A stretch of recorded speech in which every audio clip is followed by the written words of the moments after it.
Les gens se posent des questions sur pourquoi il y a une pagode ici en fait aussi. Mathieu Mouillet est dans le restaurant de Caroline Guyenne. Sur le ton de la confidence, il questionne, enregistre ses souvenirs, les réflexions d'une réfugiée vietnamienne arrivée en France en 1991. Elle fera bientôt partie de la galerie de portraits réalisée par le blogueur.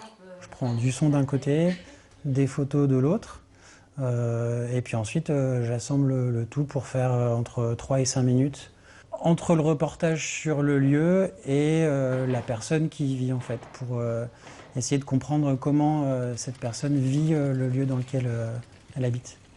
Mathieu Mouillet a brossé le portrait d'une trentaine de personnes rencontrées sur rendez-vous ou au hasard de ces pérégrinations, à pied ou à vélo, dans ce territoire le moins peuplé de France. Je pense pas que beaucoup pourront faire ça en fait. Le fait de partir à l'aventure à pied et puis en vélo, je veux dire, faut oser quoi. Même si j'aime bien l'aventure, j'ai toujours un peu peur et nous on est un peu superstitieux, donc c'est vrai que partir en pleine forêt la nuit en vélo, non, je trouve très intéressant sa démarche.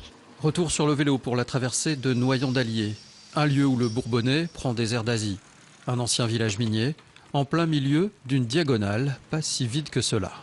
On a l'image de la campagne un peu inerte, du paysan qui lit pas un bouquin, et de gens incultes qui attendent un peu que ça se passe. Et moi j'ai vu tout le contraire en fait. Et ça fait dans un pays où on dit que le moral est plutôt dans les chaussettes, ça fait du bien de voir qu'il y a des gens qui ont la patate quoi.